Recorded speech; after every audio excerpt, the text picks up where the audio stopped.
Bismillahirrahmanirrahim. Assalamualaikum warahmatullahi wabarakatuh. Waalaikumsalam warahmatullahi wabarakatuh, Bu. Selamat siang anak-anak. Siang, Bu. Apa kabarnya hari ini? Alhamdulillah baik, Sehat, Bu. Ibu. Mohon maaf off-cam soalnya sinyalnya jelek. Ya Mbak Dina, tidak apa-apa. Nah, nanti kalau sinyal Ibu jelek ya, Ibu mohon maaf ya. Oke, hari ini siapa saja nih yang tidak berangkat? Mbak Lulu dan Mbak Irba, Bu. Mbak Lulu dan Mbak Irba ya? Di mana ya mereka? Ikut lomba, Bu. Oke, kita doakan saja semoga membawa hasil yang memuaskan ya. Tidak perlu berlama-lama lagi sebelum kita memulai pelajaran pada hari ini. Alangkah baiknya kita berdoa menurut agama dan kepercayaan masing-masing. Berdoa mulai.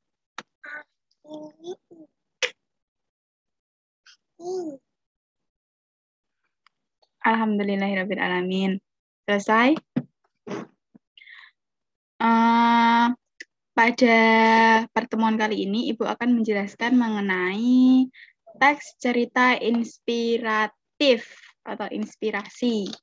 Kira-kira teksnya nih berteks seperti apa nih kok bisa disebut teks cerita inspirasi? Nah, kita simak penjelasan Ibu berikut ini ya. Mbak Viola bisa minta tolong Ibu share screen kan ya. Baik.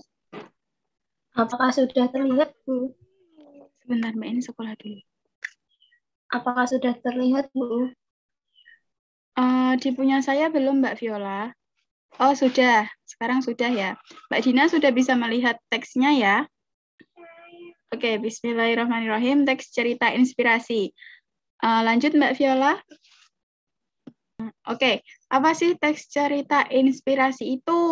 Teks cerita inspirasi atau bisa juga disebut teks inspiratif adalah bahan tertulis yang digunakan sebagai media untuk mendapatkan ilham, ide, atau gagasan yang dapat menambah semangat dalam mencapai tujuan yang diharapkan. Nah, tujuannya apa? Jadi tujuan teks cerita inspiratif itu untuk meningkatkan dan mengunggah motivasi, semangat, dan rasa percaya diri untuk menghadapi semua tantangan yang mungkin dihadapi dalam mencapai tujuan yang diharapkan. Nah, dari sini kita bisa tahu nih, teks cerita inspiratif itu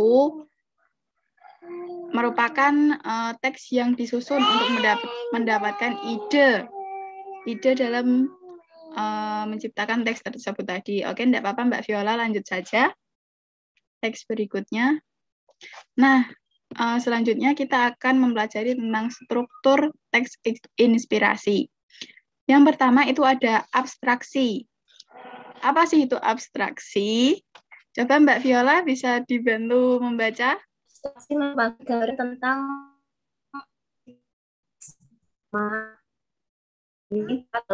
yang pembaca boleh menulis ataupun tidak, tapi tidak ditulis. Oke. Ya, selanjutnya yang kedua itu ada orientasi.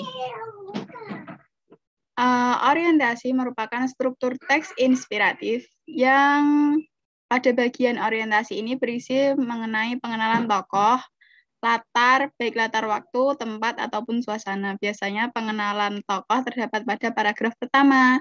Nah, jadi orientasi itu tidak mungkin terdapat pada paragraf terakhir ya.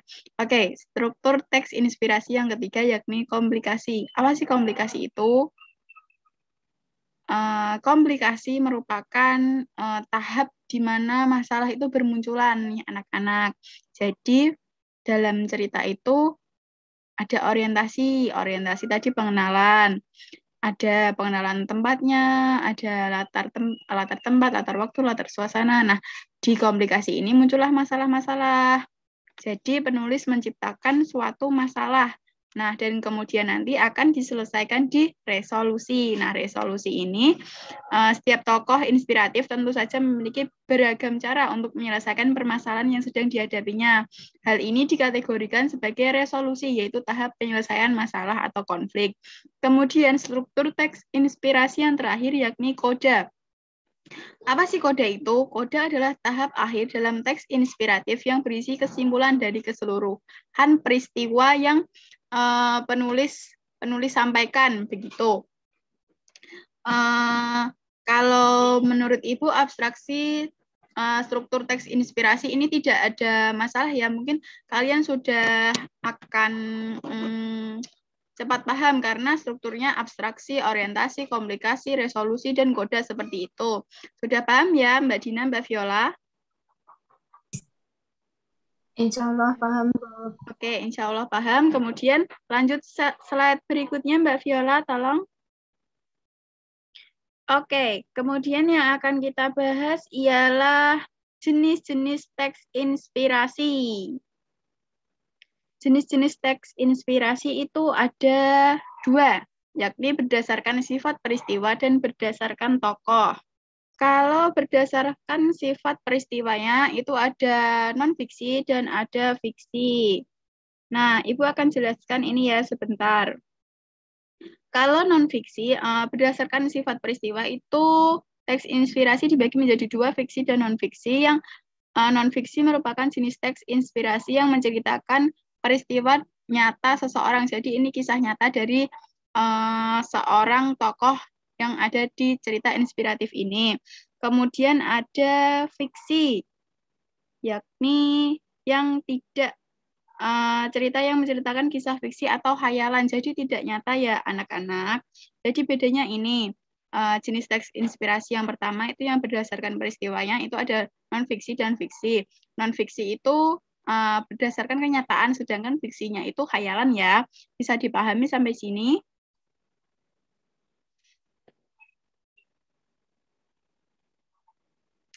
Oke, lanjut saja. Jenis teks inspirasi berdasarkan tokoh. Ini kalau berdasarkan tokoh ini ada 3 macam. Yang pertama ada orang terkenal, yang kedua ada sufi, dan yang ketiga ada binatang.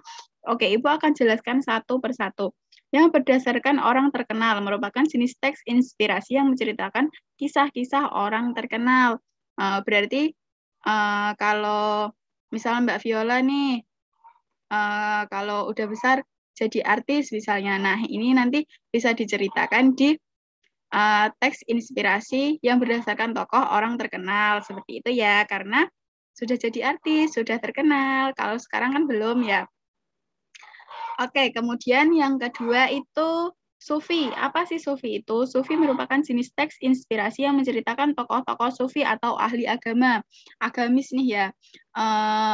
Misal nanti Mbak Dina kalau sudah besar menjadi ustazah misalnya, nah itu nanti bisa diceritakan di masuknya di jenis teks inspirasi yang berdasarkan tokoh sufi seperti itu. Kemudian yang ketiga ada binatang, di mana ceritanya itu diwujudkan dalam bentuk cerita binatang atau fabel.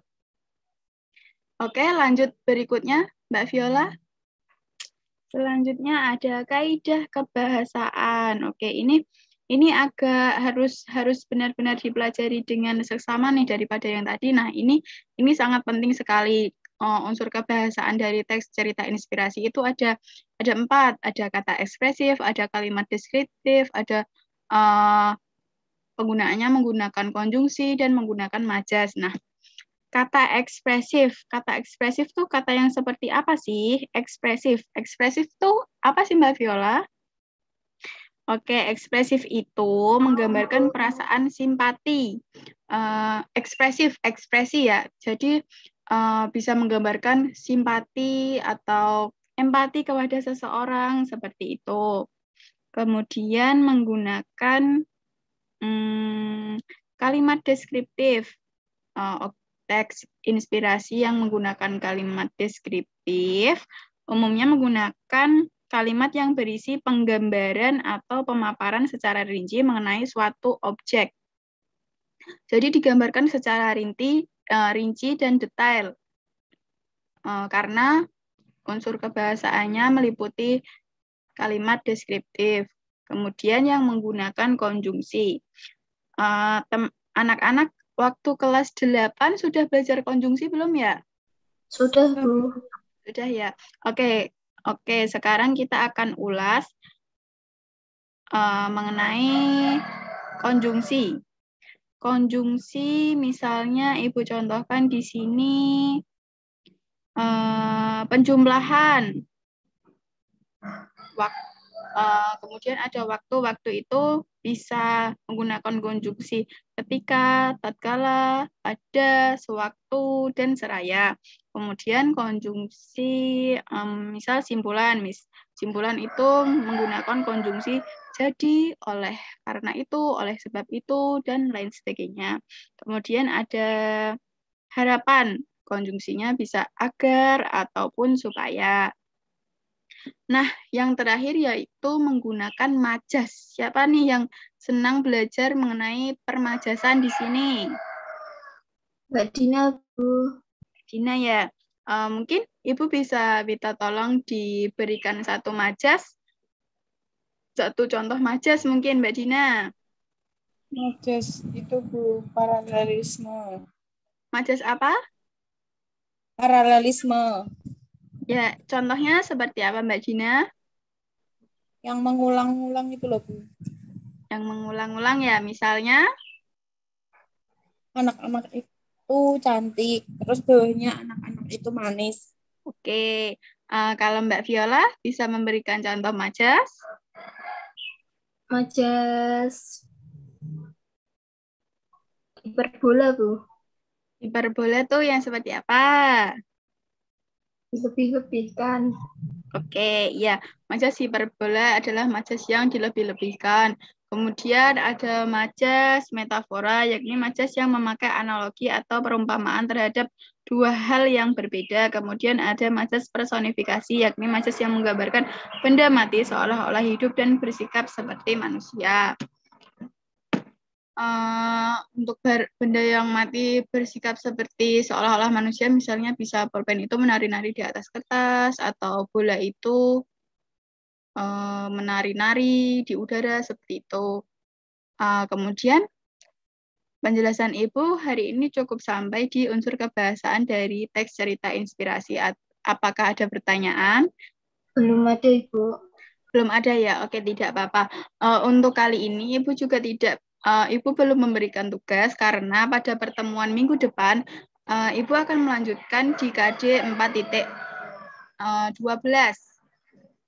di mana nanti kalian akan belajar menulis teks cerita inspirasi. Sudah siap untuk pertemuan minggu depan? Siap Bu. Oke, sebelum bersiap di pertemuan minggu depan, Ibu cukupkan sampai di sini, karena mengingat waktu sudah hampir habis.